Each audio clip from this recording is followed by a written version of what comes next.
Good. Well, they did it. Yes. All right. Oh, come on, X-Wing. You nerd. It's not on time. All right. So, welcome to the Dune special. At some point in the next 30 minutes, we should be seeing Nick because Nick is the the chat's already going crazy. We should be seeing Nick in about 30 minutes, and he's seen Dune about 6 times. So we'll see how that 7, maybe. I think it may maybe be up to seven, 7 maybe now. seven now, maybe seven. I thought it was 6, but he's seen it a lot. He's also said, and he'll tell you when he's on there. Who's the dude underneath Cash? Yes, Who is that guy? That is Mr. Moff. We got a Who we're troll. about We to got a get to. troll in the Yeah, we got a chat. troll. Yep.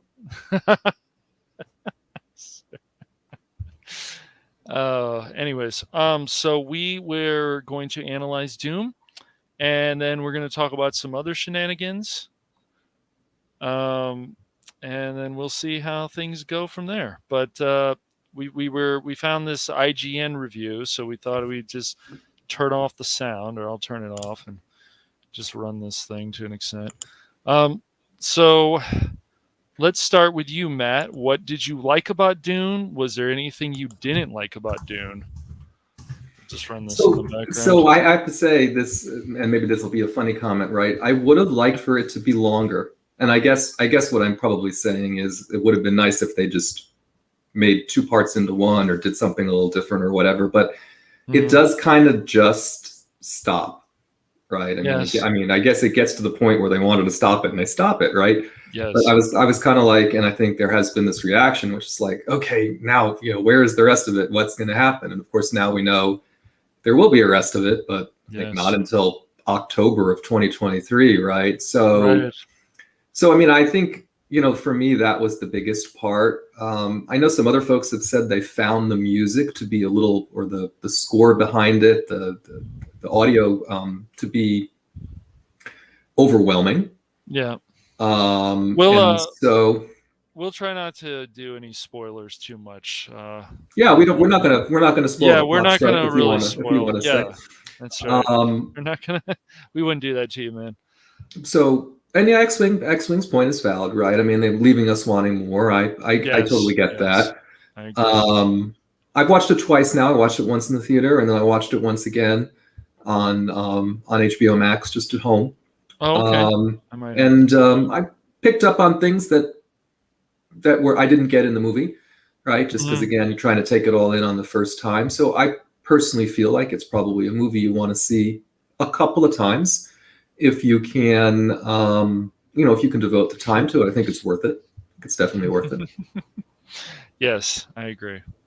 And it's only part 1, so it's just this movie is riveting. The characters are interesting. The atmosphere is interesting. The scenery is great. There's just so much to like about Dune. The sacrifices, the connections with the characters. You really feel for these people, and you go, well, what would you think if you were in that situation? Would you feel the same way? So, it's rough. I mean, all that sand, and then on top of it, I mean, this is not really giving anything away, but there are sandworms, and they're not pleasant. Those are some big ass worms.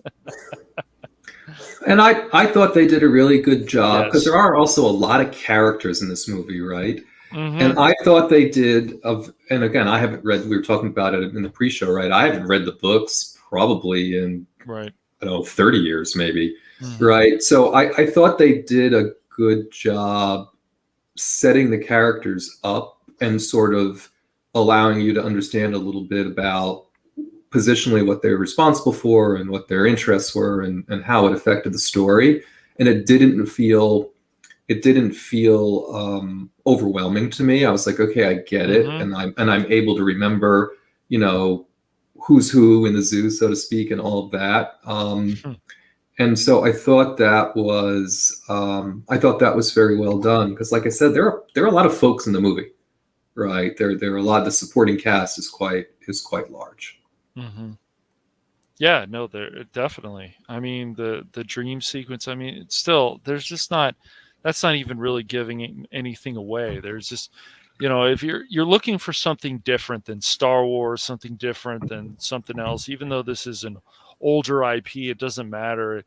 You can still find a lot of enjoyment in Dune for sure, and great cast. Definitely, they certainly brought out big names for this movie, which is not that surprising. Wow, did they give it a 7 out of 10? Is that all they gave it? They did, yeah. That's all they gave. IGN can be brutal at times with their stuff. Yeah. Yeah, like I said, I mean, I know Coach just put up a video not long ago. The age-old discussion around Star Wars and Dune, and how was or wasn't George Lucas influenced by Dune, and how did the Herberts sort of react to that through time, and what has or has never, George Lucas really never came out and confirmed Yes. one way or the other, right? I mean, in a very in a very silly way, he said, well, they both have future planets with sand or something like this. I think again, you could see some definite parallels in the stories, but I wouldn't say Star Wars is a Dune ripoff by any means. It certainly doesn't occur. It doesn't occur like that to me. Did they really give Ghostbusters 2016 a 9.5? Jesus Christ. Probably. But Leah has, that's unfortunate, right? Yes. I mean, Leah's got a perspective there again because of the way they stopped it.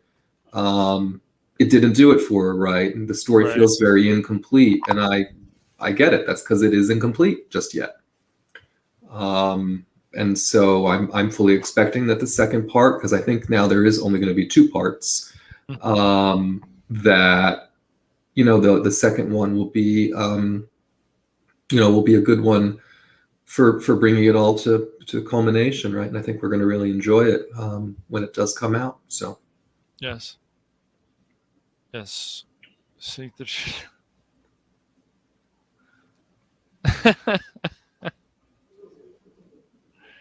yeah, all the movie. Yeah, well, I mean, it's just gonna be a few years. So it's just gonna be a few years. I think the question is, could they have made it 30 minutes longer?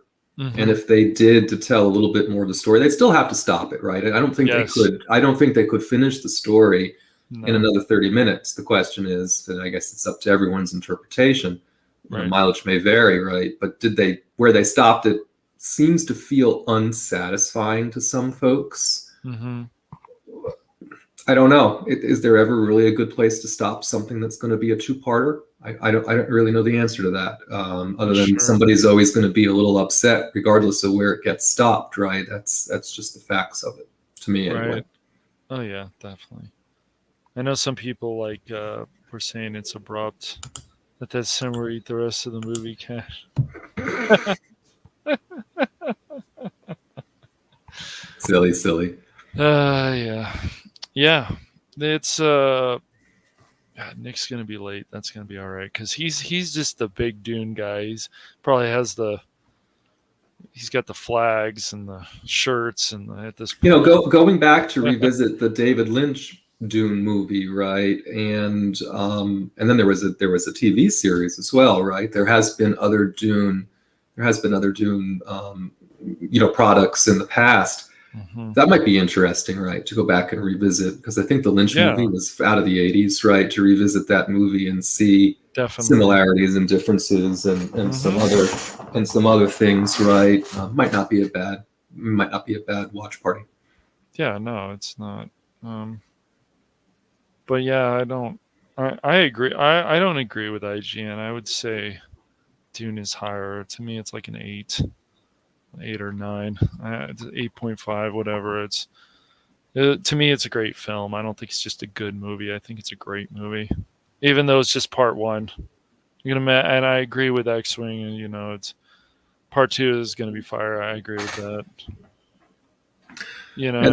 I think originally, or maybe I made this up, right? But originally, I thought I was led to believe that it was going to be 3 parts, right? And I think now they've confirmed it's just going to be what we saw, and then one additional part to finish it up. So so that's good. At least we're not in another Lord of the Rings situation, right? Where we know we're waiting for we're waiting for 2 more movies to come out. So you had strong cast, you had betrayal in this, you had this love story, you have the dream sequences, you have great acting, you got an interesting and none of the story. scripting was forced, right? I mean, the No, it characters wasn't. played the parts they were supposed to play, again, without going back to the original books and trying to do the piece back together, right? Yeah, I don't know how else they changed different things around, but to me it resonated. The way the characters acted their parts, it seemed believable. yep, So I didn't really have any complaint as far yeah. as that goes, for sure.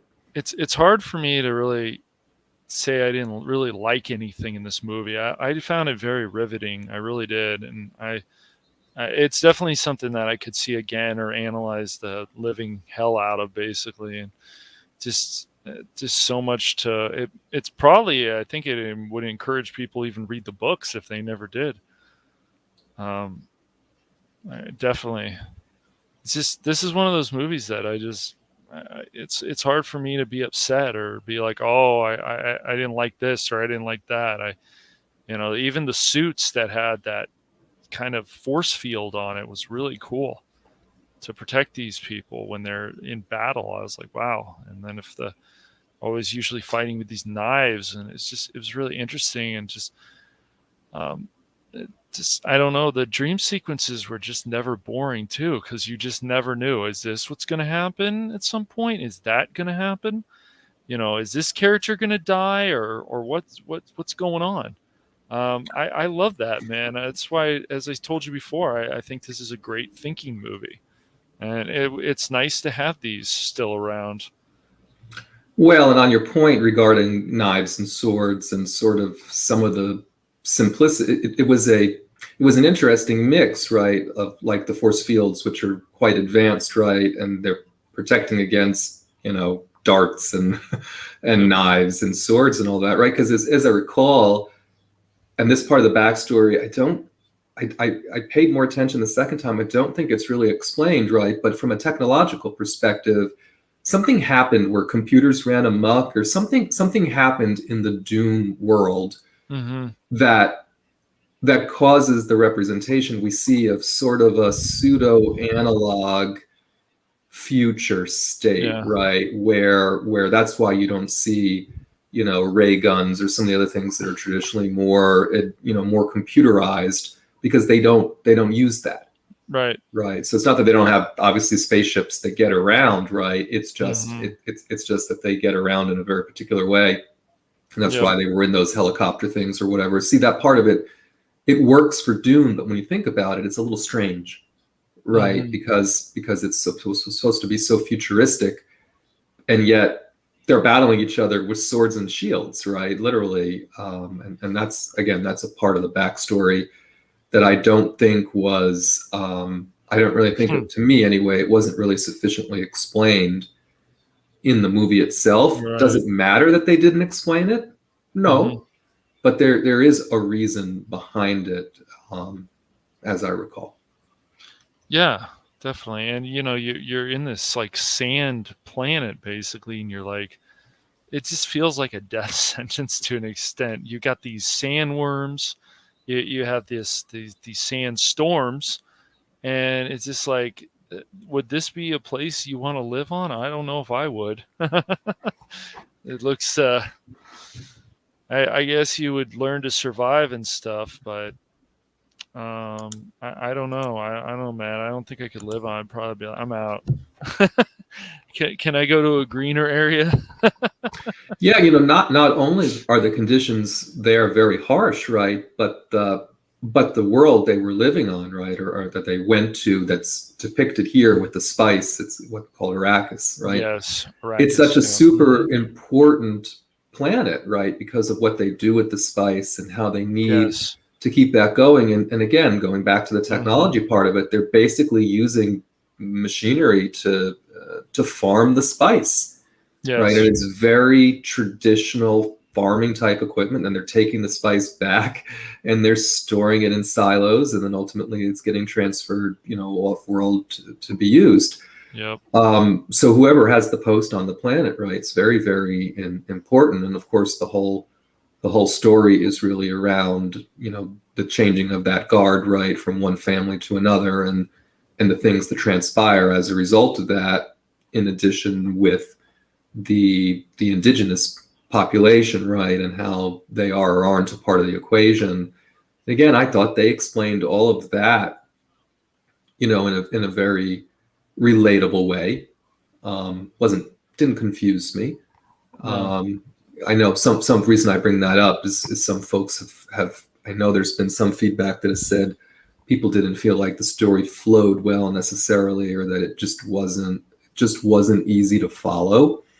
And I'm like, I don't know, I didn't get that. I don't know. I didn't see that. It's just, a lot of people have different opinions, and obviously you can't please everybody. And when these studios keep trying to do that, or they want to please this section group or this group or these people, it's just not going to work. Just make something riveting, and hopefully a lot of people enjoy it. And if you like sci-fi, I would highly recommend watching Dune. Yeah, I think as far as pure sci-fi goes, it doesn't get much more pure than Yeah. Dune does, Hmm. right? And some of the other things that we term as sci-fi these days, maybe The Expanse is another great example of something that I think that does pure sci-fi well. But some of the other things that we get as sci-fi properties now, they tend a little bit more towards fantasy, or they try and overreach a little bit to make a pseudo Hmm. unique story, right? And it doesn't Yep. always resonate, right? And you got a property like this, which is paying homage back to the book, right, and to the Yep. franchise itself. Hmm. They clearly used the material they had available to tell the story they wanted to tell, right? So I have to say, whoever was responsible for that they should probably get a raise, right? Yeah. I Seem mean, to have done a good job with it. this is what a lot of people were wanting. They just, you had the source material, and it made a lot of these people, it seemed to make a lot of people happy because we're getting part two. So that's great. That's what we're always hoping for. The source material's there, so use a lot of it. And the love story was fine in this. I mean, kind of whatever love story, more of a dream sequence until they actually, the two characters actually met, one on whatever. But it just the whole thing about the recycled water was really interesting. I mean, that's not really giving anything away, so it's just, And yeah, I mean, so X-Wing's comment is a good one, right? I mean, yeah, people do want to watch movies to be entertained, clearly, right? But yes, sometimes you put a movie out there that's a little bit more cerebral, right, than folks care to invest in, right? Especially if there mm-hmm. ends up being more than two or three characters and a couple of intertwined stories. Some people, sometimes it's just Yes, not for them, right? no, And for me, I'm like, this, it didn't hurt my brain, no, right? I mean, if you paid attention, if the story was plenty long, I mean, the movie was plenty long enough for it to sink in. But yes, there is some thinking required to this story, right? To this yeah, movie. Um, and sometimes that's a turnoff for folks. I get it, yes, right? This is not a superhero movie. This isn't. no, I mean, there's a battle, right? But this isn't really necessarily a battle movie. The battle has a point, right? I mean, and it has a place in the story. It's not put right, there just because. mm-hmm. Whereas some of these other movies that sometimes find more mass appeal, they're just all action for action's sake. Yeah, Um, and that can work. It's just, but the things, you need good plot. Like, I think Solonic, I was talking to him a few days ago. He mentioned like a lot of the movies felt the same, but they can actually work too. I mean, there's stuff like True Lies and going back, but the story was good and the characters were interesting. And it's just these things can work if people are just willing to put. I think what would be nice is we just need that more research. I think if we get more research in films again, that would be great. Yeah, I mean, I think also, and this comment isn't meant to diminish the fact that I think this is a good movie, right? But I think Yeah. this movie appears in some ways to be a better movie than it may be, just Mhm. because there hasn't been a lot of good movies or movies in general, right, being released Right. to compare against. So it stands out for those reasons as well. I Yes. mean, and if you do try and compare it to some, again, I know it's not the same kind of a story clearly, but I'm just saying, if you try and compare it to some of the Marvel releases that we've had here recently, to Yeah. me, there's no comparison, right? In so much Hmm. as Dune just is on another level than let's compare it to maybe the least objectionable of the recent releases, Hmm. and say Shang-Chi as an example, right? They're both Right. films about families, right, where the families are trying to overcome hardships and obstacles, and in some cases rebuild relationships and do different things, right? I would certainly Hmm. say I enjoyed watching Dune more than Shang-Chi. I Yes. also I also don't think Shang-Chi was a terrible movie. But Right. again, I it, thought it it's was pretty it's good. Yeah. yeah, but you know what I mean? It's like at least the inflections in the stories are similar, but there just hasn't it when I think about movies pre-pandemic, right? It was quite common to go out to the movies and have a difficult time choosing what you wanted to see because there might be several things playing that Hmm. were all traditionally being well received as good movies, Right. right? Now the pickings have been so slim here lately. You get something like this that comes out. Again, I think there's some comparison bias there that factors into the equation that may elevate, movies that are just good into people's view that it becomes great, right? Because the Hmm. comparison points are poor or poorer. Yeah. So, that's one to me. And then of course you got other things like Venom, right? That still out Hmm. there and people are still enjoying it, right? That I think nobody really expected to be as successful as it was. And again, I thought Venom was a very fun watch. It's really not a good movie, I but just. yet it I. has a reputation of being a good movie right now, Right. just because it had really no competition. Yeah. It's certainly short. I know that. I just Venom was always a movie where, like, if the character of Venom is on the screen more, then things are better. That's how I always felt about the first movie. So since I know for a fact that Venom's on the screen even more, and at some point I'll probably watch Venom. It's just some of these films, they don't always grab me, even like Venom. I know some people liked them in our community, some people didn't in this community, whatever, but just the way it goes. I still may watch Venom 2. I just haven't yet. Oh yeah, and I mean the main thing that I found so enjoyable about Venom 2, and really the whole reason why I went to see it was because of Woody Harrelson. Yeah, well, he's quite an actor. I mean, gosh, let's see. Um, I don't always want to click on. Well, I guess we could just. It's a sound is always the problem with this Yeah, I mean stuff. just as So long as you're reacting to it. sound, yeah. Since we got on that, because we're waiting for Nick and his analysis of Dune. Unless you feel there's something else you wanted to add to Dune. No, no, I think again, I know he had something to do, right, but I think we really want to leave something for Nick to say, so maybe we Yes, can, definitely. you know. Yeah. Oh, you're looking at Venom. Like I said, I Yeah, mean, Venom Trail. Yeah. Woody Harrelson is one of my favorite actors, right? Although I really couldn't name other Woody Harrelson movies that Well, I knocked we my can look socks at off, that. right? But I have Um, enjoyed over the years the roles that I Woody mean, we go Harrelson has back. played.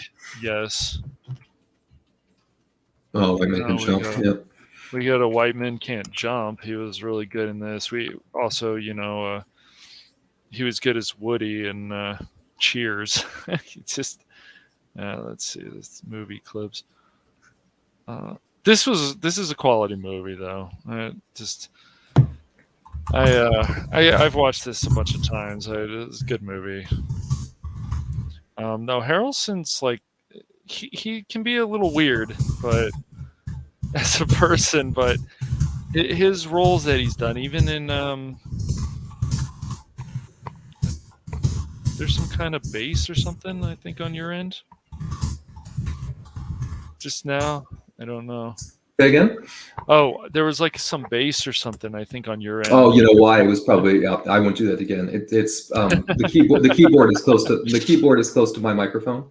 So Oh, you're okay. probably getting feedback from me. I won't do that again. Yeah, You're probably getting feedback from me typing. That's all good. We're having some technical difficulties here. But yeah, this was a good movie. He played in Planet of the Apes. Did he? I don't know. Did he? I don't know if Woody Harrelson played Planet of the Apes. Pull up IMDb. Pull up his IMDb page. Let's go to IMDb and look at Woody Harrelson. Let's see. Let's see. Let's see, Woody Harrelson, and we can go Planet of the Apes. So you can do it this way. The Messenger, full movie, tragic details. Wow.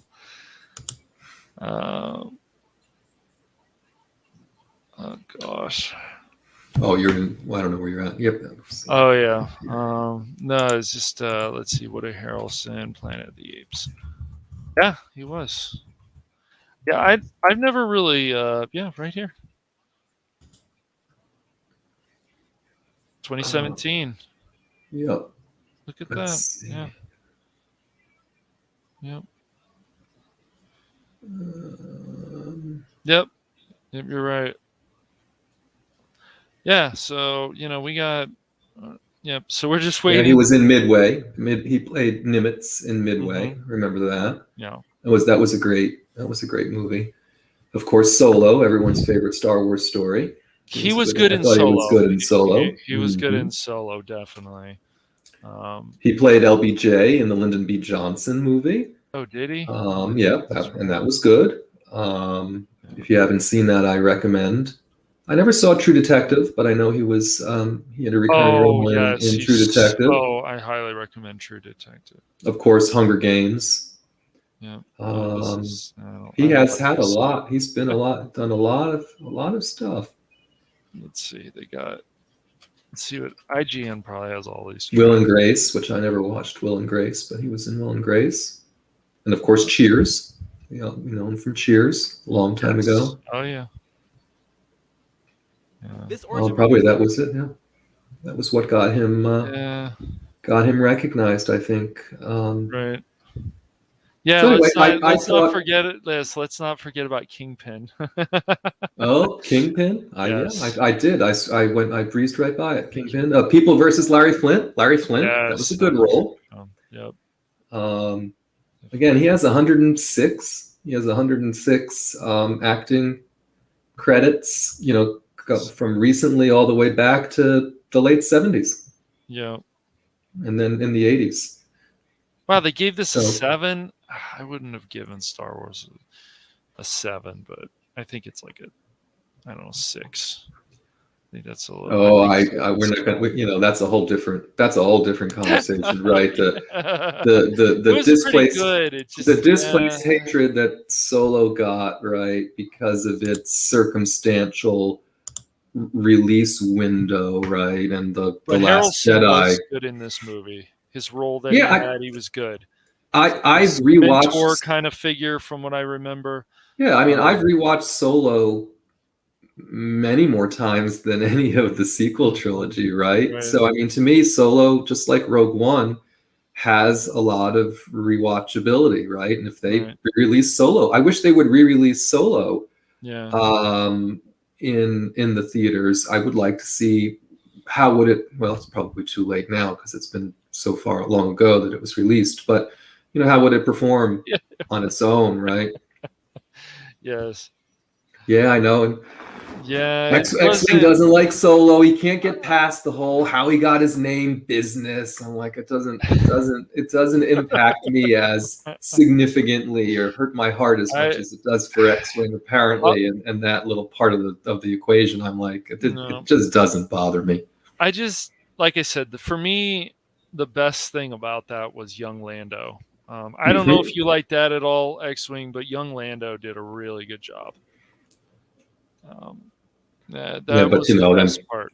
Then they go off the rails a little bit with his girlfriend robot, right? I mean, there's just different, there's just different things that they did that even I didn't care for, right? Or that I found to be somewhat unnecessary. But again, I've enjoyed rewatching Solo. I like that time period, obviously, in the Star Wars, in the Star Wars, story, right, in regards to early Empire, or some of those things, the rise of the Imperial Age, and some of the rest of some of the rest of it, which is why I find some of these new right. Still not over the last name. And that there's still, that's why I find these newer shows that are coming out to be extra appealing, right? Things like Andor and the rest of it. And again, just seeing Rogue One on the big screen again was a treat. And I got to tell you, seeing the Book of Boba Fett trailer on the big screen, it's a little bit of a tease, right? Because it looked phenomenal, right? And then it leaves you wanting to see the whole series on the big screen, right? Or or somehow they should have figured out how to capitalize on that while they weren't making movies, right? Send a season of The Mandalorian out to the theaters and have people pay $5 to see X number of episodes or whatever. I mean, I bet you watching The Mandalorian on the big screen would have been a real treat as well. Definitely. So, that would be cool. I don't know. I don't know with this, Rogue Squadron, what it is, what it is, right? But I do miss theatrical Star Wars releases, right? Don't get me wrong. I'm perfectly happy to watch Disney Plus stuff, but I do miss the experience of seeing a good Star Wars film. Yeah, it'd be nice. I haven't seen some of these Woody Harrelson movies since we started going about Woody Harrelson, but I liked he certainly does his research, and I appreciate that. And a lot of the roles, even stuff like Hunger Games, like he was quite enjoyable. Even stuff Solo. I never watched the Planet of the Apes stuff. Planet of the Apes wasn't a bad remake, right? I mean, the original Planet of the Apes has a bit of a culty following, right? I mean, it's not. Yeah. Those were not good movies, right? But they're iconic. They're iconic movies for the story that was being told. Because I think all those originals came out in the 70s, right? Where it's clearly just people wearing ape costume, some wardrobe and a little bit of makeup, right? And it's a person made to look like an ape. But the newer ones were much more realistic, I suppose, as far as that goes. So yeah, he had a quality part in this one. Oh, No Country for Old Men. I forgot that. Really good movie. I finally saw that recently, and I went, "Wow." Yeah, see, he's been in some. I hear good things about Zombieland, but I haven't watched any of them yet. But I've heard good things. I've watched a decent amount of films that Harrelson's been in. X-Wing. Sorry, man. I didn't mean to take away your Christmas. But they're not real apes. Sorry, man. Sorry. What's up, Average? How you doing?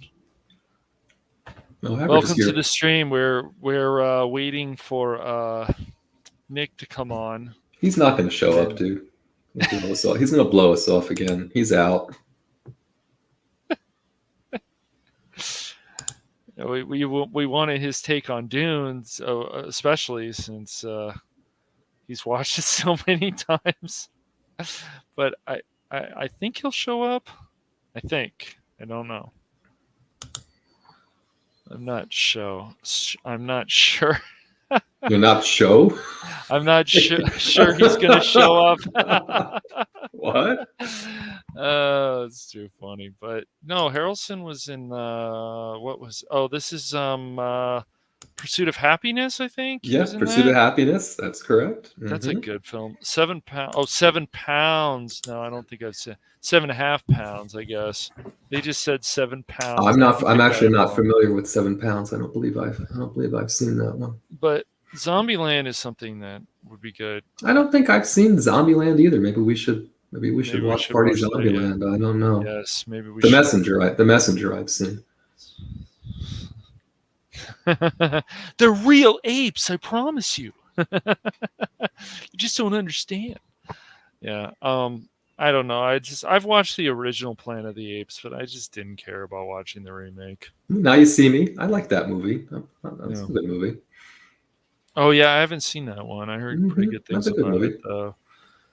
Yeah, Harrelson takes on a lot of different roles, so I respect that. And even this role in Solo was, oh gosh, no, not his love interest, not Solo's love interest. You can throw out the window.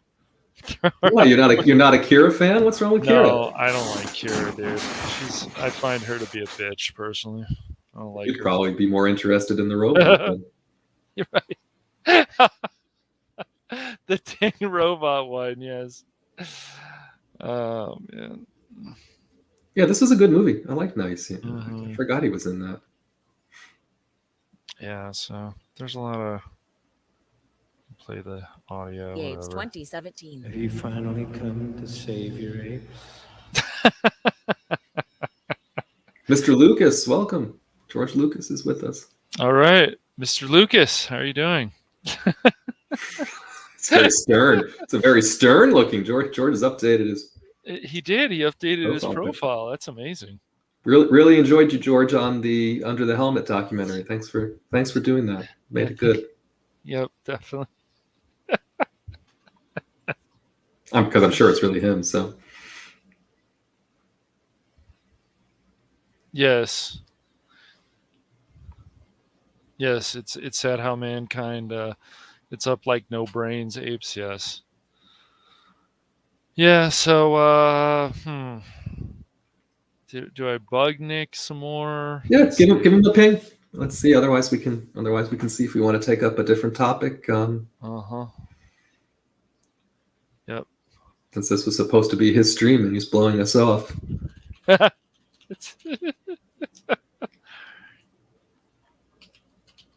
All right. Well, it's been about 30 minutes, so that's all right. Well, let's see what else. Let's see. We got Harrelson films. Now, you said you saw recently the one about Soho. Tell me about that movie because I've not seen it. Last Night in Soho was really good.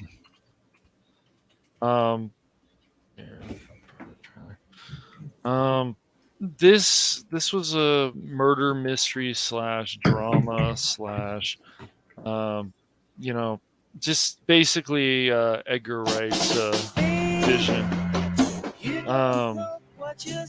Have you seen the trailer of this? I've seen the trailer only because they run it in the theater, right? But it didn't.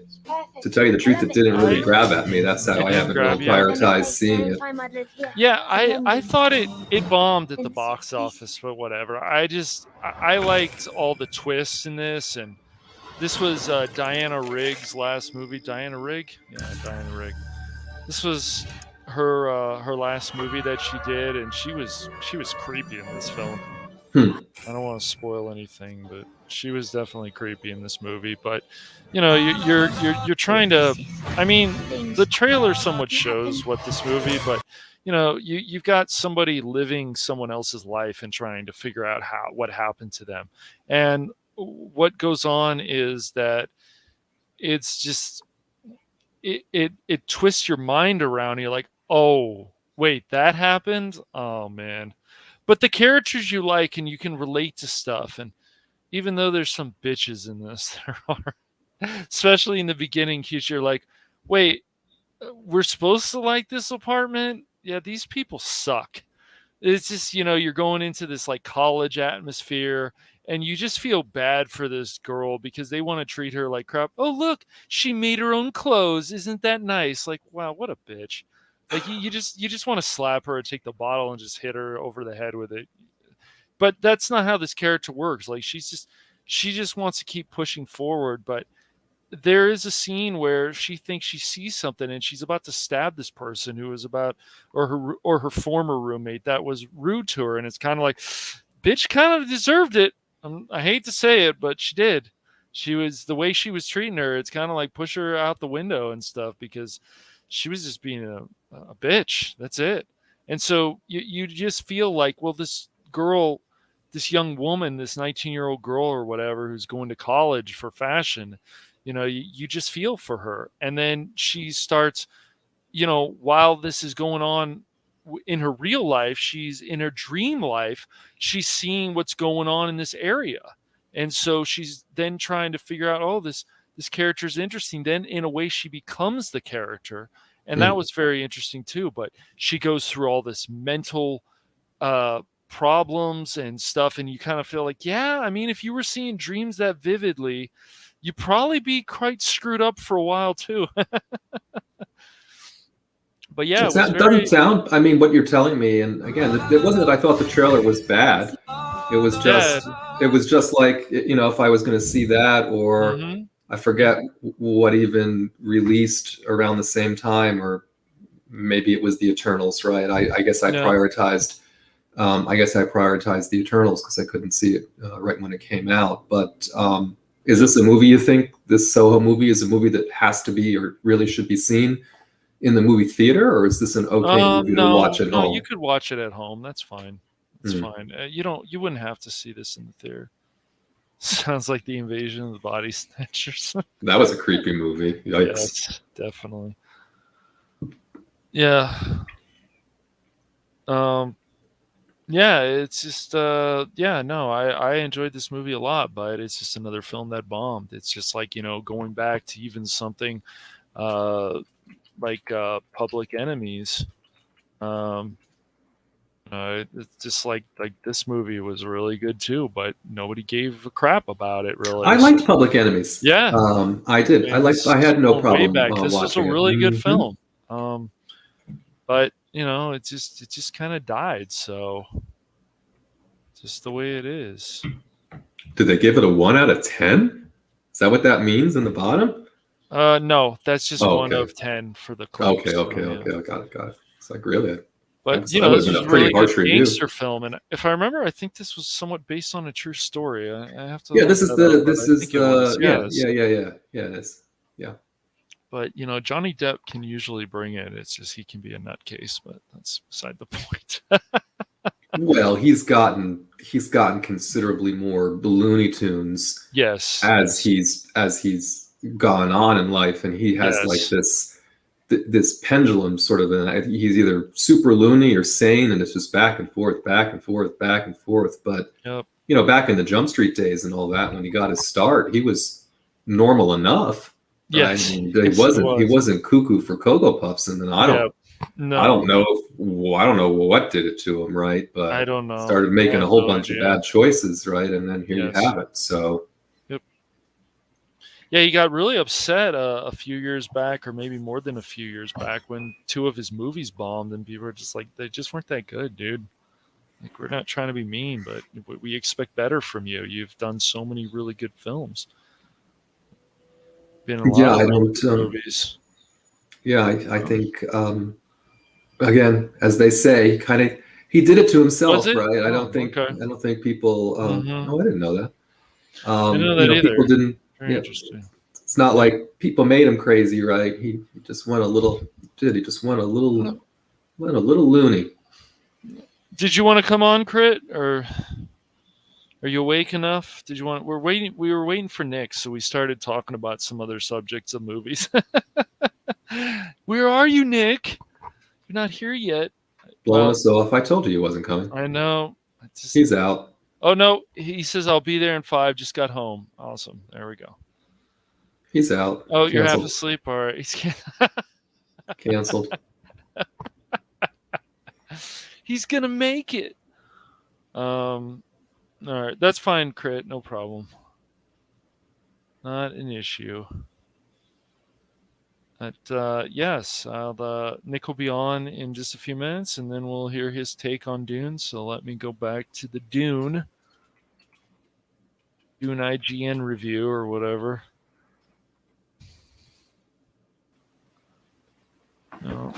People obviously have other reviews. Who's Who? Angry Nerd, of course. Obviously, he's be reviewing that. I'm guessing he liked Dune too. I haven't watched his review, but I'm sure.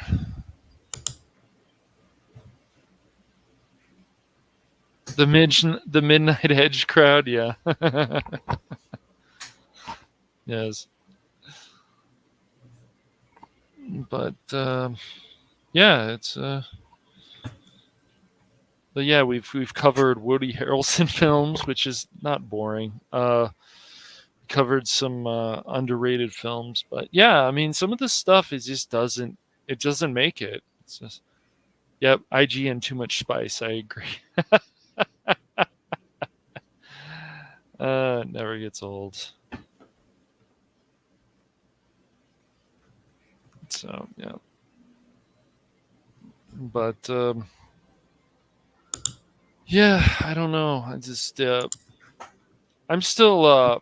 It's going to be a really interesting. I'm still wondering when DC is going to make me more excited. I did like Pennyworth though, but Pennyworth, we'll see what direction it goes. But that had a lot to like in that season. I was like, wow, Pennyworth's life is pretty interesting. Which I know they had hinted at it in the other Batman films, but it's like, wow, this guy is pretty much a badass to an extent.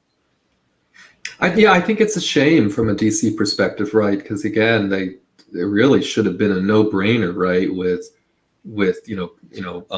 Batman and Superman and right. all that they have had access to, such established. It's crazy. Stories. I mean, just like other people have worked at DC who aren't working there anymore because of nonsense. It's like they just were going in such a good direction, and maybe they will again, but like we've talked about, if these properties die, then what? Then they're just dead. Is that a good thing? I don't know.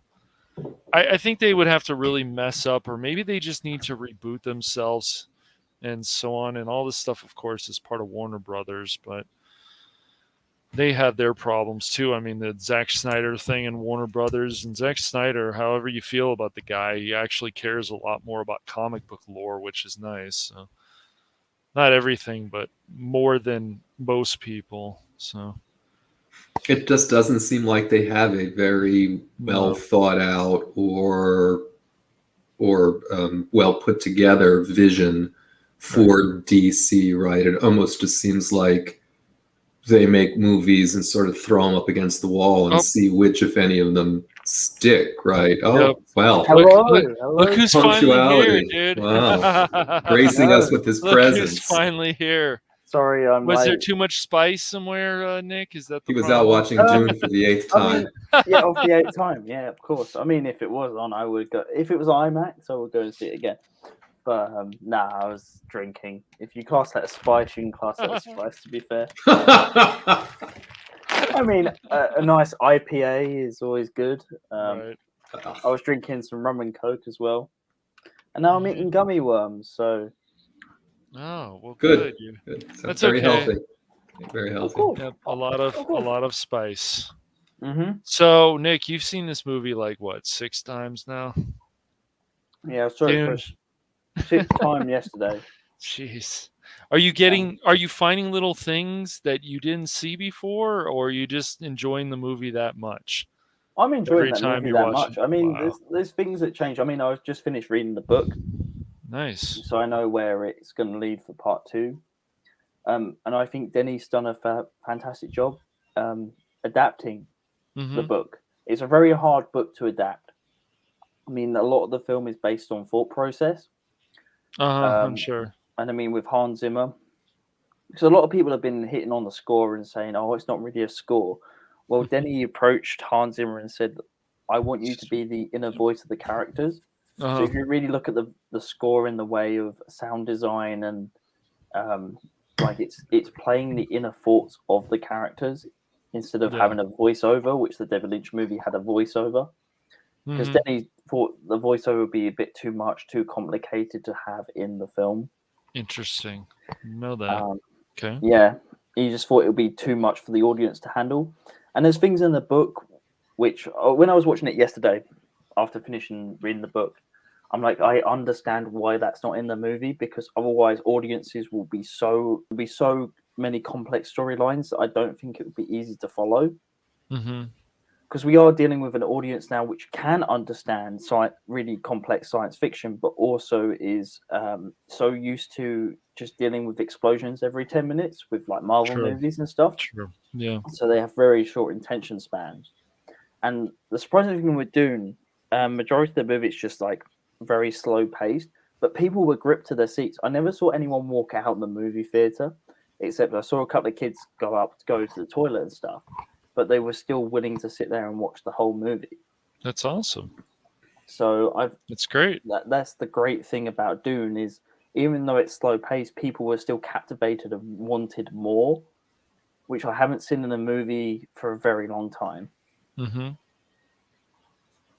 Yeah, we were discussing earlier, and I had a similar comment, right, about I could have sat there and watched more, right? We were spitballing, is there ever a good place to stop a 2-part movie, right? Because it does feel like it's just stopped, and Leah and some other folks in the chat here were even like, it detracted from their enjoyment of the movie because of the way it did just stop. And so I said, well, I could have sat through another 30 minutes. Right, they still would have had to stop it. Right, they couldn't finish the story in 30 minutes. But I had that experience, at least personally. It's like, well, shit, it's over, right? I could have watched a little bit more, right? I wasn't ready for it to be over.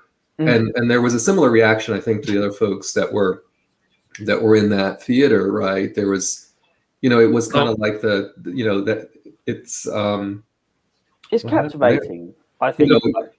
Yeah, the bot got a little crazy, guys. On Nightbot told. What did it? She was. Why was she spamming? I don't know.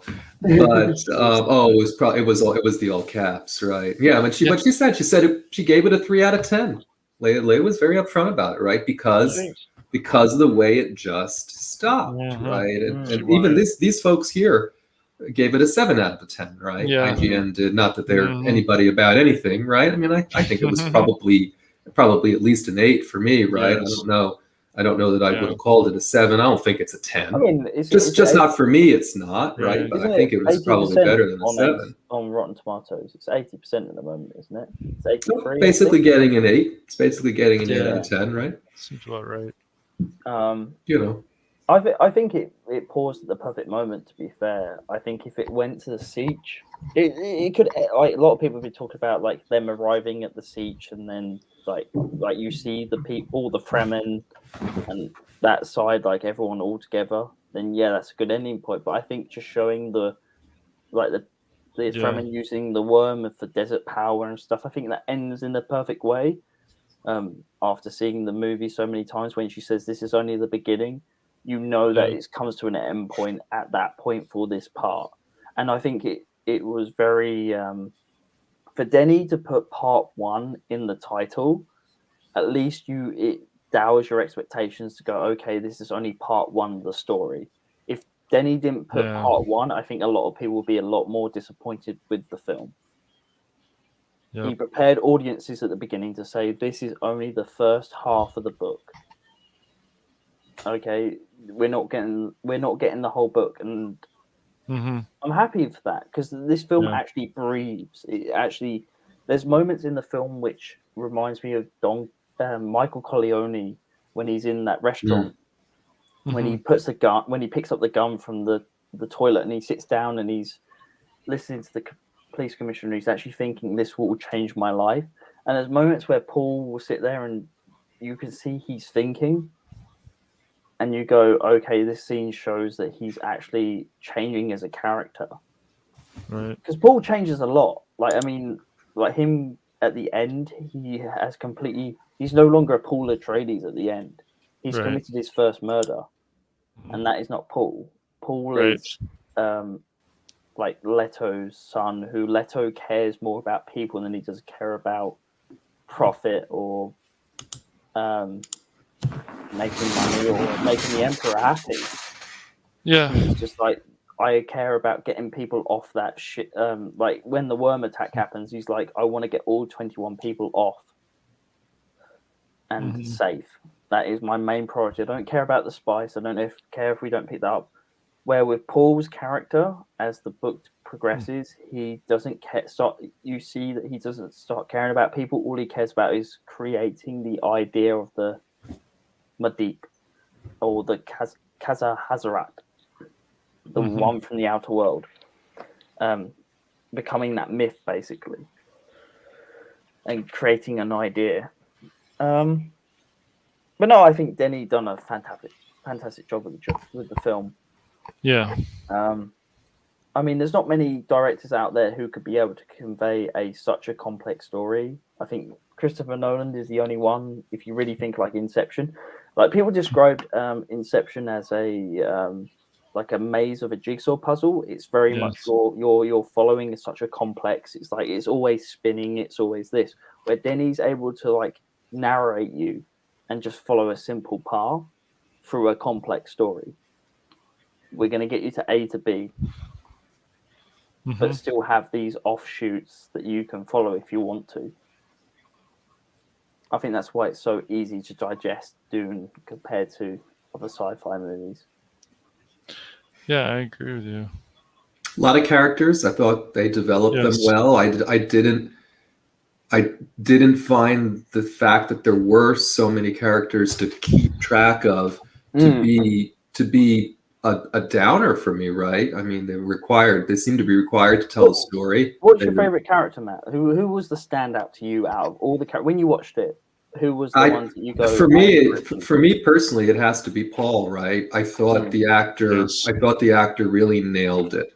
Yeah, Timothée Chalamet did really pull. Yeah, he was in Little Women, right? The remake of Little Women, if I remember Little correctly. Women. He was in Little Women, and he was in Call Me by Your Name, which really was what catapulted him to fame.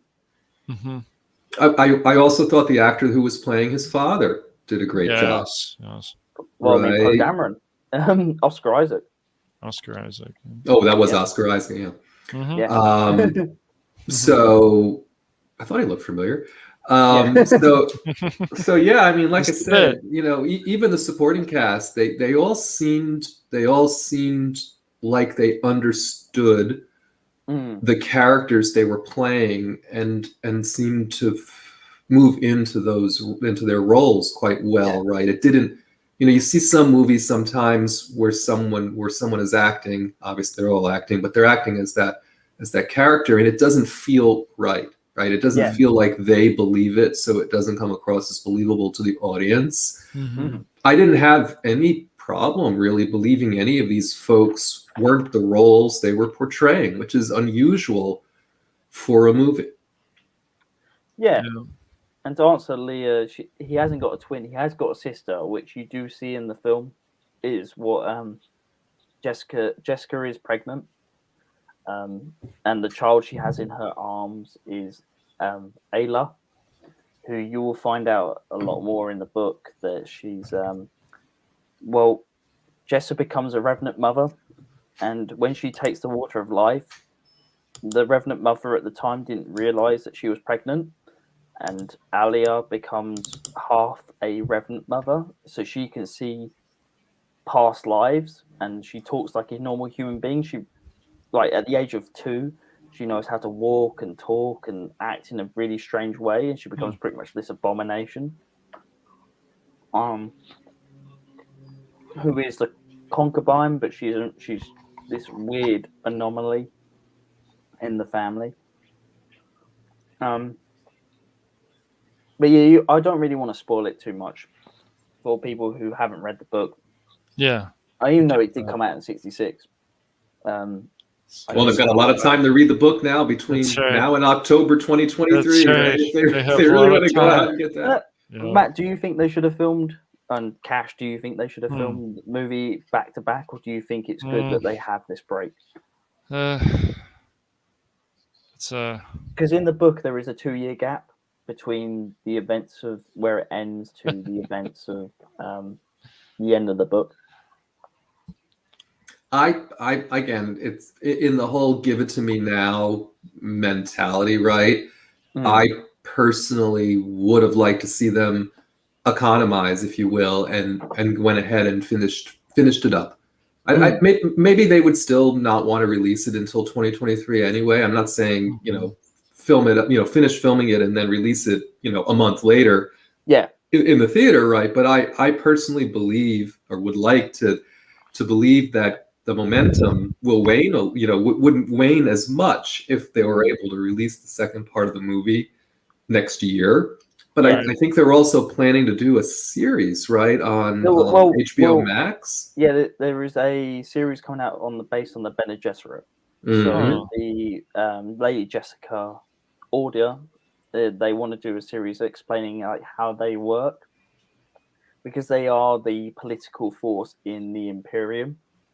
Like how Frank Herbert wrote it was the women manipulate power, like they direct the direction of the Emperor, and Paul is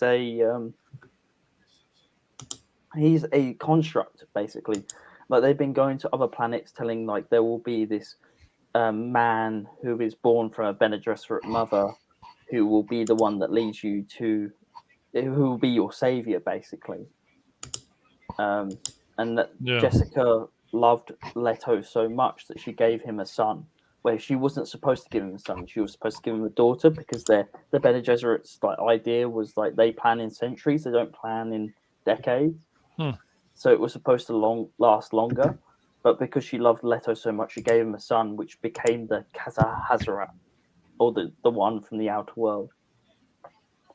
So it became very quickly. I mean, I know I'm only talking from the first book. There is a lot more from the third book, and on from God Emperor to I can't remember what the fifth one's called. I know this last one's called Chapter House of Dune, but the I can't think. My mind's gone blank. Too much alcohol. I had too much alcohol. Here, Rose has a question. Oh, I see. Yes, she is. She is the daughter of the Baron, which it builds more. If you read the book, you understand that Hoa, who is the mentat of Leto, who is the guy on the right-hand side of the video you got up, Cash. He believes that she's the one that caused the attack on the Atreides, and is the one that killed Leto, not Yue, the Doctor. She doesn't. They don't believe the Doctor committed the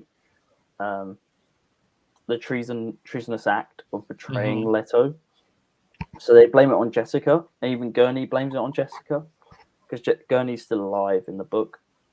He hasn't. I mean, in the film, you don't know he's dead. I mean, he's not dead yet, but that's going to be interesting how they play that in part 2, because it is a big part of the book where they feel like Jessica is the problem, and like she is the one who betrayed the Duke. But then when they realize Yue is the one who killed the Duke and stuff like that, then they realize, they go, actually, I forgive you, and that's like their last words as such in the book. I'll have to read the books. You have to read, honestly. If you just read the first one and then see if you enjoy that so much, go and read the other books. Okay. Denny did come out and he wants to do a trilogy. So he wants to do part 1 and part 2 of the first book, and then do Doom Messiah as the last book. Okay, so I thought earlier I said I thought there were supposed to be 3 movies, but then I didn't know if I made it up, and now you're explaining what I thought I heard. Right? Is the 2 parts for the first book, and then a third movie to deal with a different book. So I got it. Messiah is the fall of Paul Atreides, which takes place 12 years after him becoming Emperor of the Imperium. And it's to show that, like, the fall. So pretty much Denny wants to just focus on Paul's story, because Children of Dune focuses on the children of Paul.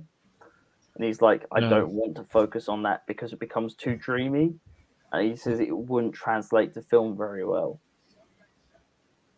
compared Cool. to the first 2 books. Interesting. And he doesn't want to turn it into a franchise either. He wants to keep it very much. Warner Brothers wants to turn it into a franchise, but Denny just goes, I will do the trilogy.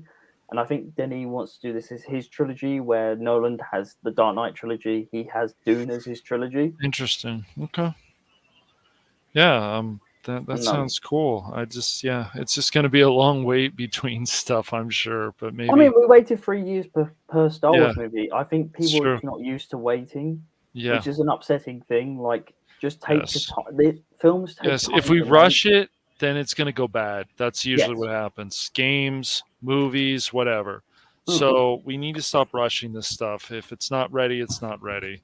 I still think things like the Lego Star Wars game that's supposed to have every 9 movies in it, plus if you get the deluxe edition, you get Rogue One.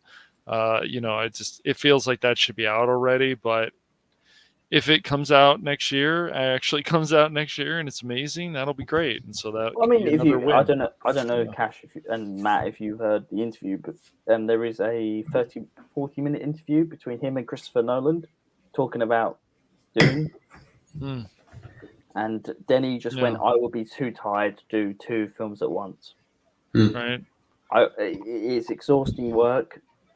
He just went, I'd rather do the 1 film, get that out, see what the response is, and then I will work on the second movie when I can.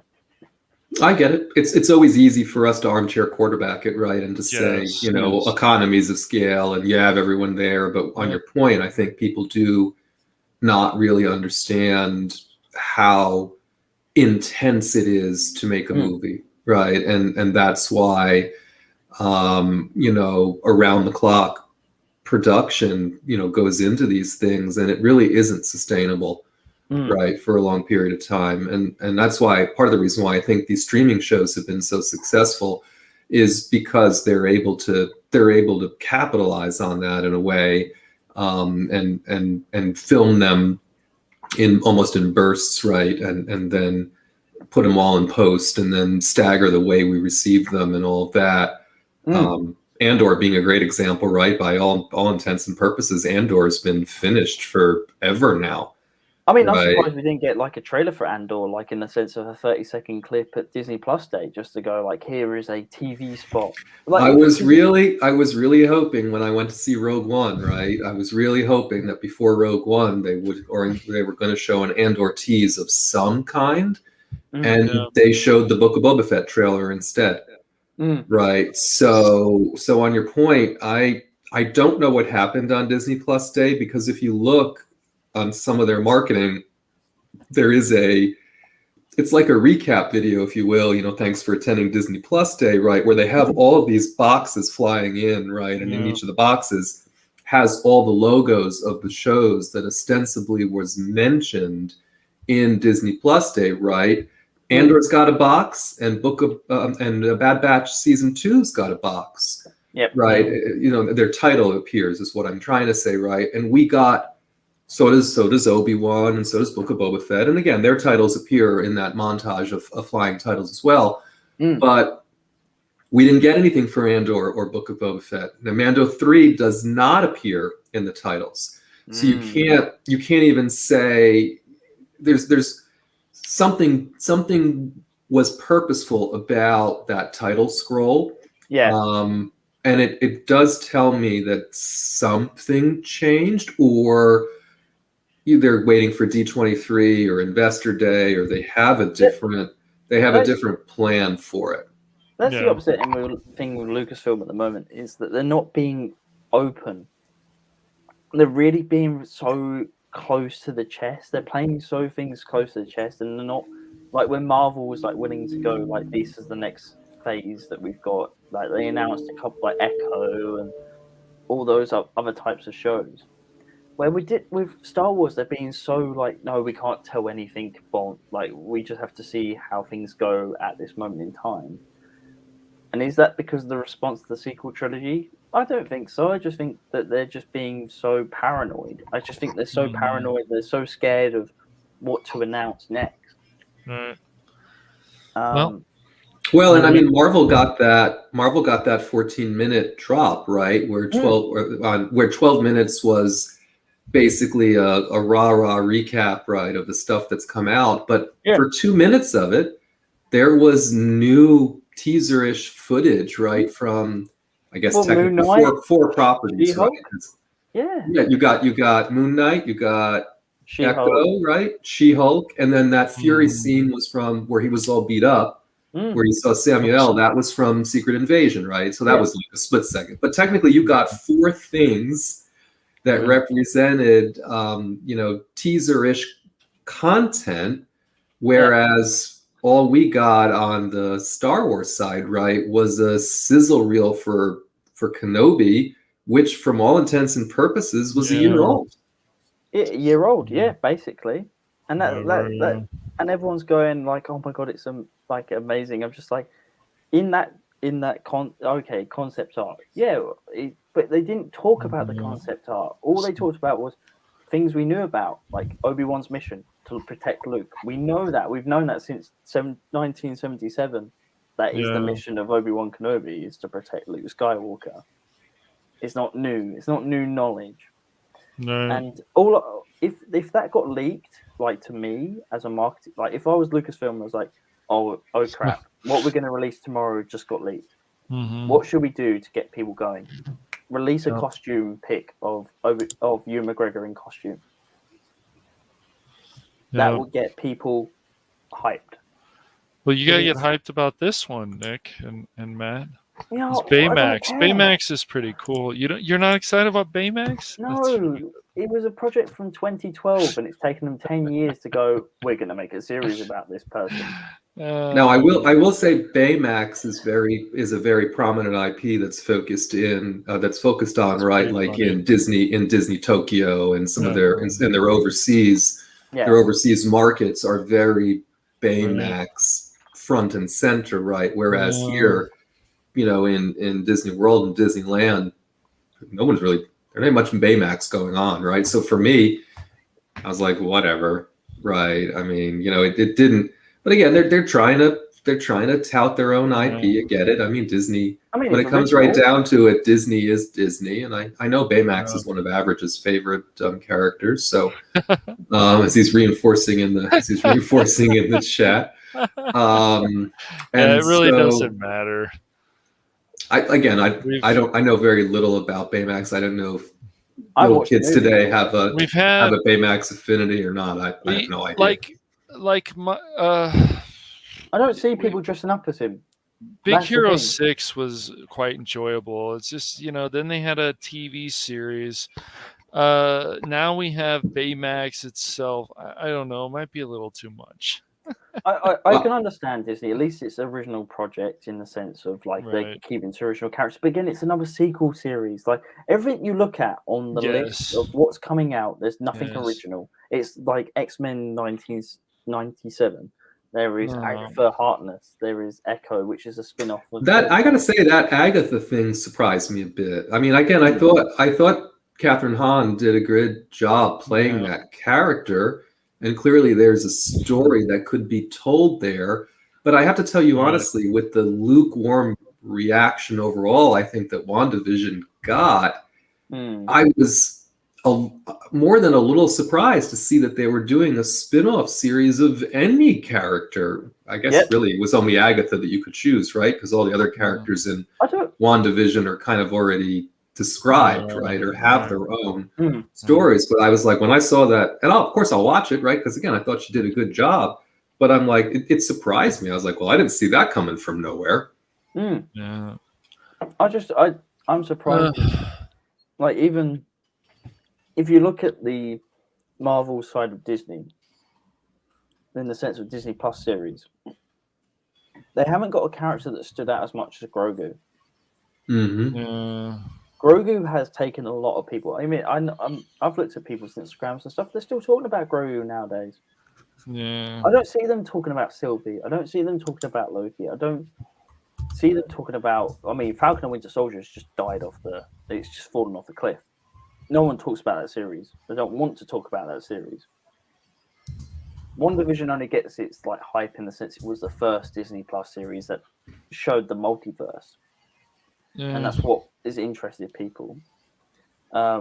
with Loki, they accept it because it's Loki. They like Tom Hiddleston as Loki, but no one like pulls out a standout character. They talk about Sylvie, but Sylvie isn't really a character. All she is what pushes Sylvie along is that she is Loki basically, but just from a different universe.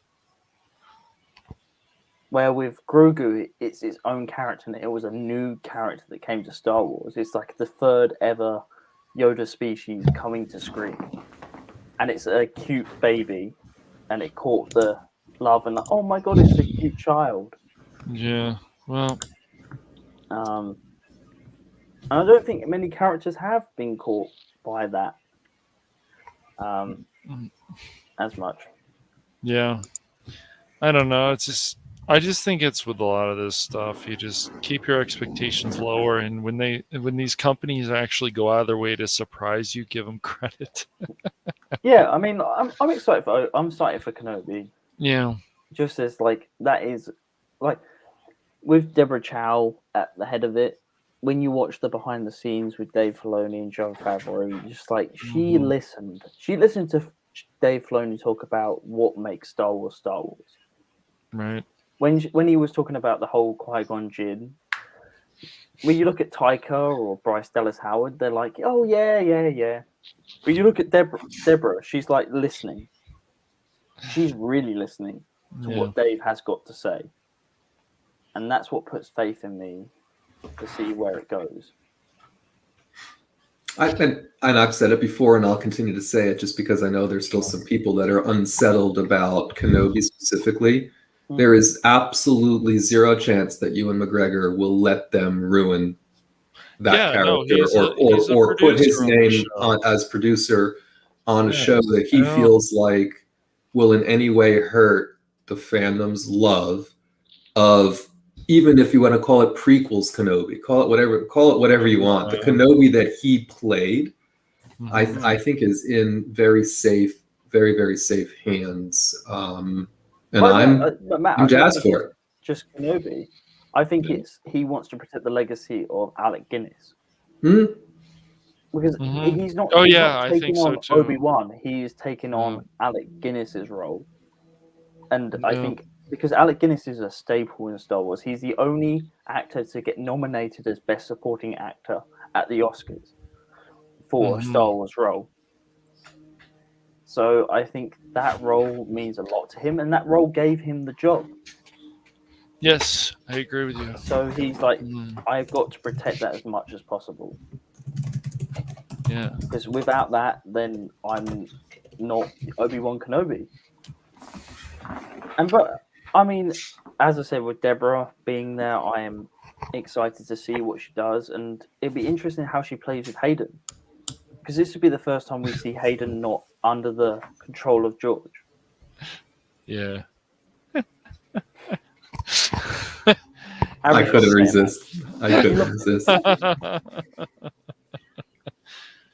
again, I'm the most bummed for the fact that we're not getting Andor until the summer, right? I really thought we might get an Andor treat sooner as opposed to later, and for whatever reason, we have a higher chance of getting some fan film. No, but I mean, like Matt, how long has Andor been filming for? Because it's been filming since the start of the pandemic. Yeah, I mean, I don't know if it's still in post-production or not. Now, again, it's 12 episodes, right? So I know it takes them a little bit longer to put the finishing touches on a series that's longer, right? That makes logical sense. But Tony Gilroy couldn't be there for the first 2 episodes, could he? That's why he's not directing the first 2 episodes, because of the pandemic, he couldn't travel to the UK to be able to film the episode. So that's why he got Black Mirror's director to come in and do the first 2 episodes. Yeah, so I mean, I think we're going to get Book of Boba. Then I think we're going to get Bad Batch Season 2, which I don't think is a long season, by the way. I think it'll be 6 or 8 episodes. Then we'll get Kenobi. Then we're going to get Andor, and then we're going to get Mando Season 3. Yes. Do you think people will stick around for Mando Season 3 if Grogu's there or not? So I have a very definite opinion about Grogu, right? And for me, love Grogu. Oh, he love does. Grogu, man. Very oh yeah, definite opinion. definitely. Yeah. Wait a I've minute, got wait a minute. I sleep on a Grogu pillow every night, right? But for oh god, here he goes. But for me Oh, yeah. personally, yeah, I Don't see. offend him. He's only a young boy. He's only a young man. For me personally, Strawberries. I I don't care if there is ever a Mando season 3. That's just for me personally, Grogu or otherwise. It's not that I don't like The Mandalorian. I did like it. And I do like it, right? But I think again, we talked about competition bias a little bit earlier, right? When we were saying, was Dune really that great of a movie, or does it appear greater than it may be because the comparative points have not been great, right? I have the same viewpoint on The Mandalorian a bit, right? Which is there hasn't been anything to compare it to from a live action Star Wars perspective, right? We had no live action Star Wars of any kind since the last bad experience of live action Star Wars, right? And then we got The Mandalorian, right? Is The Mandalorian great Star Wars? I think it's good. I think it's mediocre, really, like compared to what we've had, like as Star Wars. I think it's more close to the prequel. It's enjoyable. To anything.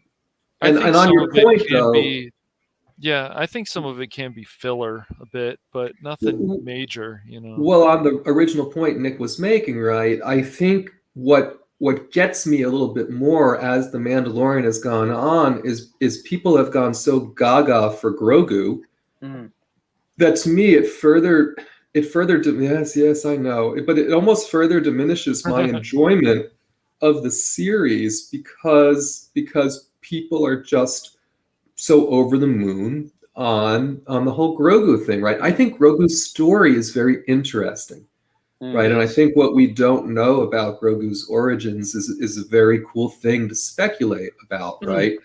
But the fact that people have fallen head over heels for this, to me it feels cheap. It's a money play, and it to me it cheapens the story. Oh yeah, definitely. I mean, like if you like, I only recently played KOTOR 1 and KOTOR 2, and I fell in love with Kreia. I think Kreia is such an interesting character. She is, because she has adult themes. Yes. And I think the issue is that we've tried to please an audience of childish mind with Grogu. Oh, he's cute. That's the only thing that draws people to Grogu, is because he's cute. I'm going to watch The Mandalorian because he's cute and he makes funny jokes. He throws up on himself. And like, that's not Star Wars, though. If you really understand Star Wars, it's about the mythology and the psychological side of Star Wars and the political side. Like when you listen to Kreia's philosophies of the Jedi and the Sith and how they technically are the same thing, but they're opposite ends of the spectrum as well, it makes you interested as you get older. Where I think they're like, oh no, we got to play to the child side of stuff and go, we got to have someone cute and funny and the Marvel humor to be able to please the audience of today. I'm like, but that won't last. That only lasts for the audience of today. That won't last as an overall, like, when you look at Revenge of the Sith, the reason why Revenge of the Sith has lasted for so long and become a better movie over time is because it's such apolitical, but it's so relatable to the time of today and how our political structures work. In the sense of, you have this power that pretends to be this gentle old man, but then becomes this corrupt evil and creates an empire out of it and blames this other side. And you can look at Palpatine as either any political side, and I think that's why it lasts so long, where you've got this mentality now where we're like, we're going to treat Star Wars as this silly property because it had Return of the Jedi with Ewoks, it had like goofy moments in the prequels. And it's like, no, you're not understanding Star Wars. You're just playing to a simpler audience, where what makes Star Wars is how relatable it is to today's society and not just playing for funny gags. Right. That's what Grogu gets used for. And so I guess boy, this is a long-winded answer to what was a simply asked question, right? But let's find a Grogu thing on the clips so we can have it up there. Where I was going to end my soapboxing on that comment or on that question was, I'm actually more excited about Mandalorian season 3 if it is very Mandalore focused, and if it is very let's finish that story in live action, and it isn't very Grogu heavy, right? To me, all of that sounds great, right? Will the general fans who have loved The Mandalorian up to this point be accepting of that if it isn't very Grogu heavy? That remains to be seen. I guess we'll see how Kenobi and Andor does, where God forbid there should be no Grogu in Kenobi and Andor. God help me. But Matt, to give you an example, I've got my mother. I said to my mum, "Oh, they're not doing The Mandalorian season 3, but they're doing Book of Boba, which has a good Grogu." She went, "I'm not interested." Right. She went, "I don't want to watch it." Where she watched season 1 and season 2 of Mandalorian because of Grogu. She was like, "Yeah, I'll watch that because I'm interested in that character." Or like, she saw the Ewok side of Grogu. And she's a big fan of Return of the Jedi. Like, Return of the Jedi is her favorite Star Wars movie because of the Ewoks. Right. And she's a big Chewbacca fan as well because she sees that cuteness. Where I think with Book of Boba, because it leans into the more Godfather side of things, I don't think women are a big demographic in sci-fi nowadays, are not going to be interested in Book of Boba as much as they are in Mandalorian because Grogu's not in it. That cuteness. I think they've solved that problem by having Fennec Shand front and center. Yes, exactly. Because my mom is a huge Ming-Na fan from her days as Agent May. She'll always be Agent May because we were big into Agents of S.H.I.E.L.D. Yes. And so on your point, Nick, I think they've got it locked up with Fennec. She's going to be in every episode. She's going to have a very central role, and she's going to kick ass and take names. I think in America, in where you guys are, I think Ming-Na when captivates you. In the UK, it's very different. She's not known in the UK. Agents of S.H.I.E.L.D. wasn't very available in the UK as much as what you guys had a ABC, so you were able to access it more. Yeah. We didn't have that. We had to wait for Netflix to give that to us. Interesting. So my mum's not a big MCU fan anyway. She was a Sam Raimi Spider-Man fan, but she wasn't like into like Marvel, or she's not into the MCU. And a lot of people don't know who Ming-Na when is around here. So it's going to be very difficult to gravitate to her. And even when my mum watched The Mandalorian and she was like, "Who is this person? Who is Boba Fett?" Right. Even though she's watched the original trilogy, she just didn't like gravitate to that because it wasn't that cuteness of Grogu. Yeah, I mean, it's different for people. Yeah, I get that. And speaking of Ming-Na, by the way, I guess she's been making her rounds at the different conventions that have been going on, right? And I caught a comment she made on Twitter that said she had to delay going to one of the cons due to work. So instead of being on, instead of going on a Saturday, she was going to be there on a Sunday. And I was kind of like, what is she working on? Yeah. I wonder. I mean, yes, like, exactly. I like her. I like Fennec as a character. Yeah. Say your name right, or Average is going to get upset. We can't have that. Ming-Na Wen. Sorry, there I'm drunk. I had a little bit of alcohol. I'm shocked. My tongue's a bit twisted. But yeah, I like her. I like Fennec as a character, and I'm interested to see where Fennec is in the Book of Boba. Mm-hmm. But I mean, to someone who isn't a hardcore Star Wars fan, as much as we are, it is hard to lock into the Book of Boba. I think the people will look at Book of Boba and go, "That's for the hardcore Star Wars fans."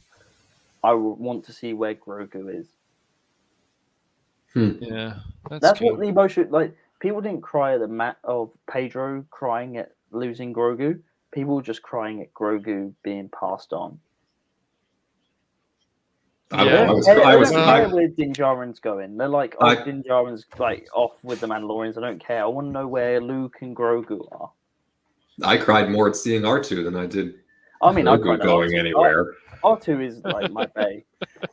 He was done dirty in the sequel trilogy, and when I finally saw him turn up with Luke, and I'm just like, oh my god, it's Matt has nightmares of Grogu eating eggs.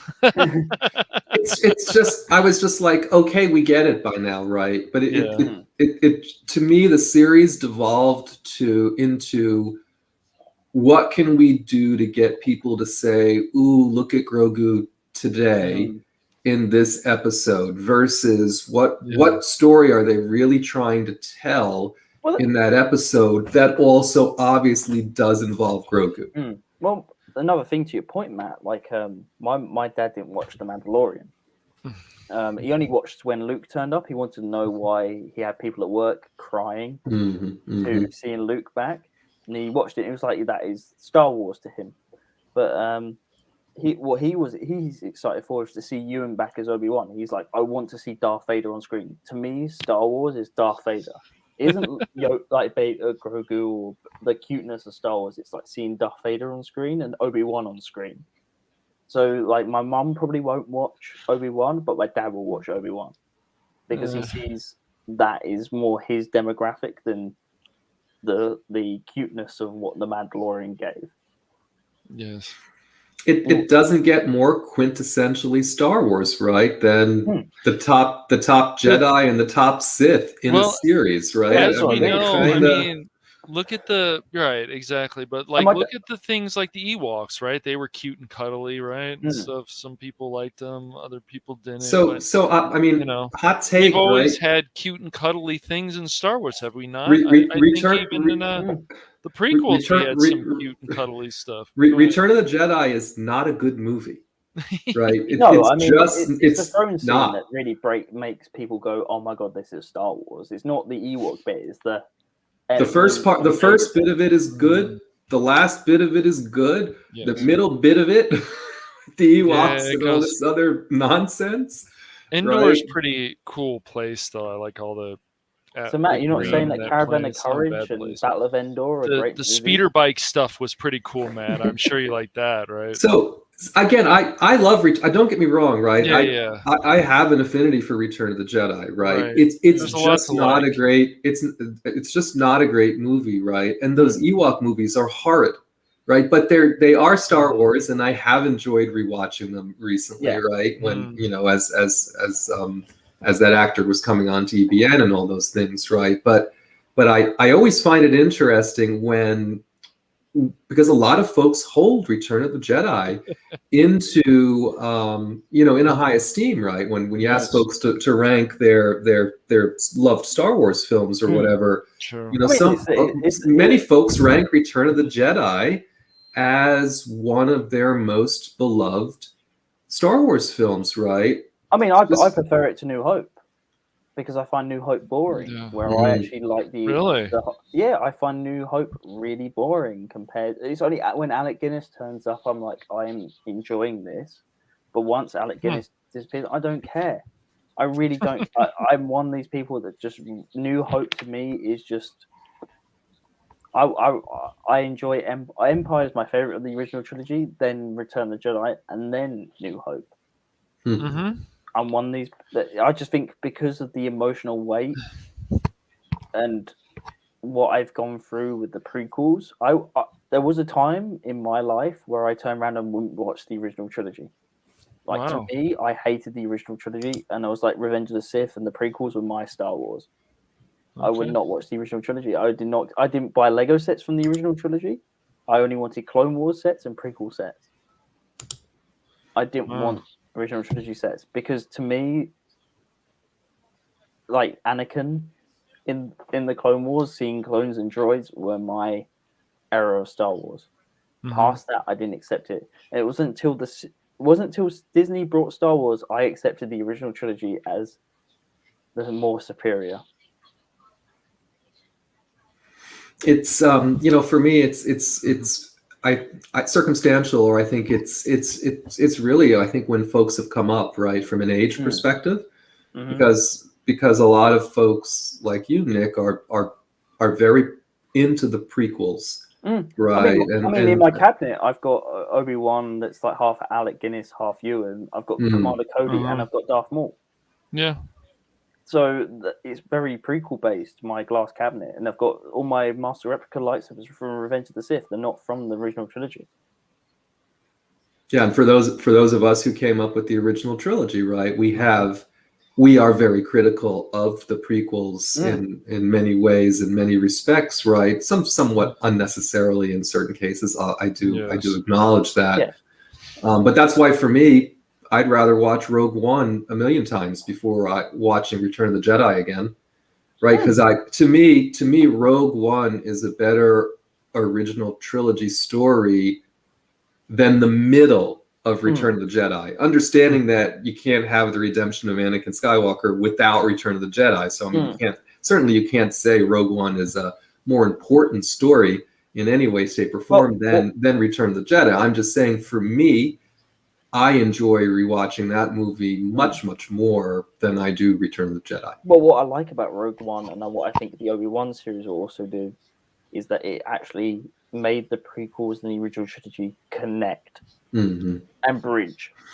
Yep. So when you look at Rogue One with Jenny Smith, Mustafar, Coruscant turning up, you feel like finally there is a bridge that connects these two trilogies together, because they felt very separate. With that 19-year age gap between them, we didn't get movies. You had books that filled it in, or video games that filled it in. But finally, we had a movie that actually connected both of them together properly and cemented that by having those connections. And I think the Kenobi series will do that as well and really solidify that connection. Yeah. Well, we talked a lot about interesting topics, a lot of interesting topics. You guys want to call it here? You want to go a few more minutes, or? It's up to you, Cash. Whatever works. I mean, we can take it to 8:45 if we have anything else to say, and then take a break, right? Because I think X-Wing's got hangar base scheduled for 9, right? Or for 9 Eastern. Another 7 minutes. But yeah, I mean, that's why I say, Matt. I think those two things are what connect, and I think, like, a lot of people's gropes with Rogue One is character development, and that's what Cassian's built for. They saw, Rogue One is the best Star Wars movie we've made. What is the faults of that Star Wars movie? Character development. Can we make a series that will be able to make that character development better? Oh, well, let's do Andor. So finally, we've got this, like, we can do that character development, which the film lacked in this series. And again, they've committed.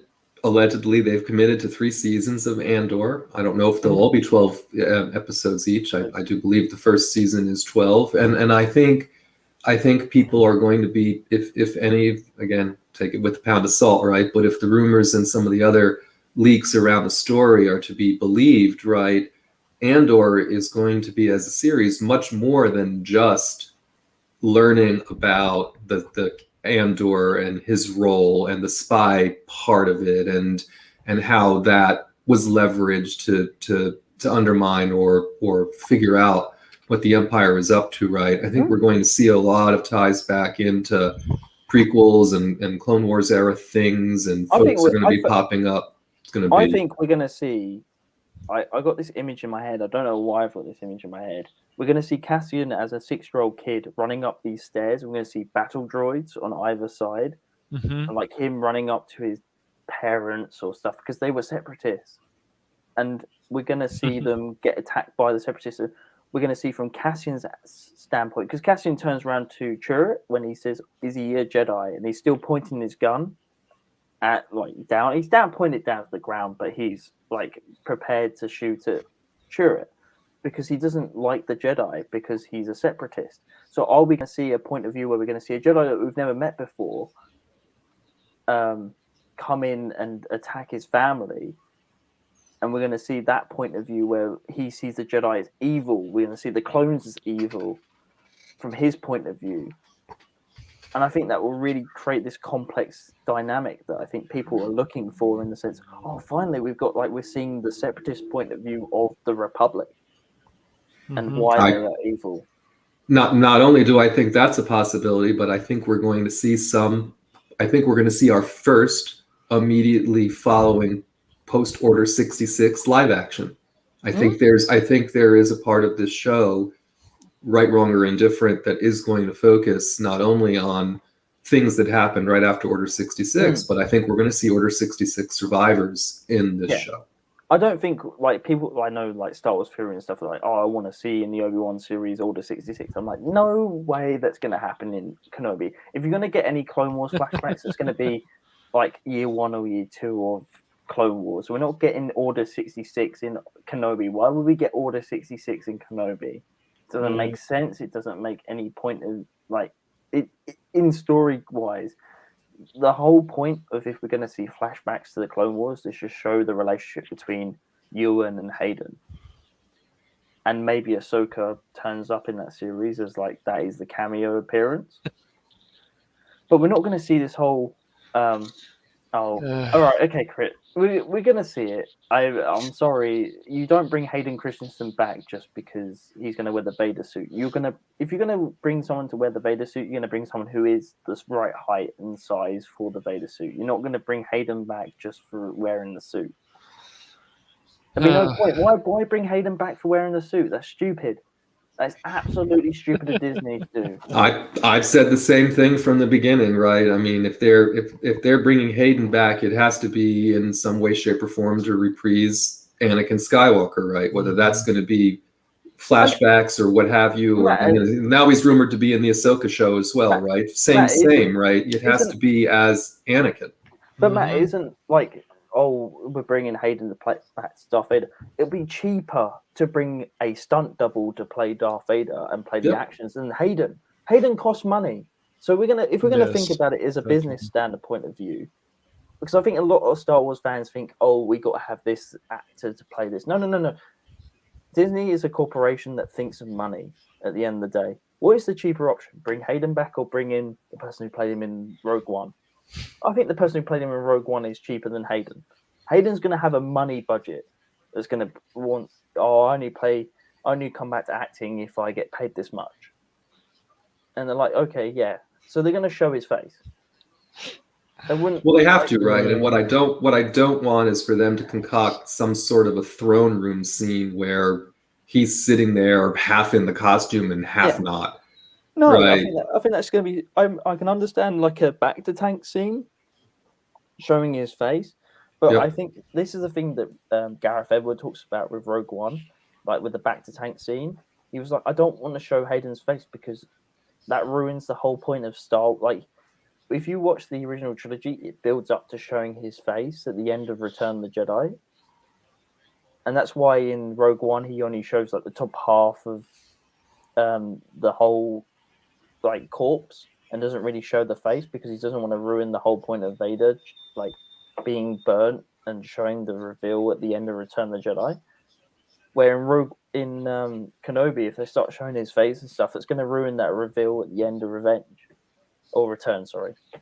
No, I'm with you, right? So, like I say, I hope it's judicious use of flashbacks and that whoever is in the suit is in the suit, right? I mean, I don't.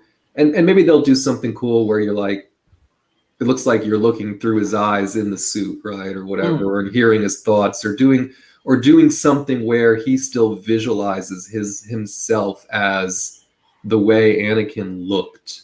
Yeah, so I can get around all of that. I don't mean that. I don't mind like a broken mask, like in Force Unleashed when Starkiller beats Vader up so much that you see like the broken helmet and stuff. That's okay, but I don't want to see this whole we're going to bring Hayden back so much that we're going to show him outside the helmet. Well, we'll just see what happens. But on that note, I think we'll wrap up the stream. Yeah, cool, sweet, and remember, thank you everybody for watching and.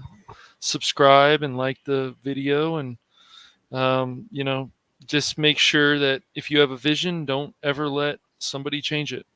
No. At the end of the day, this is all just our point of view. You make your own point of view. That's right. Yeah. Thanks everyone for being here. Really enjoyed it.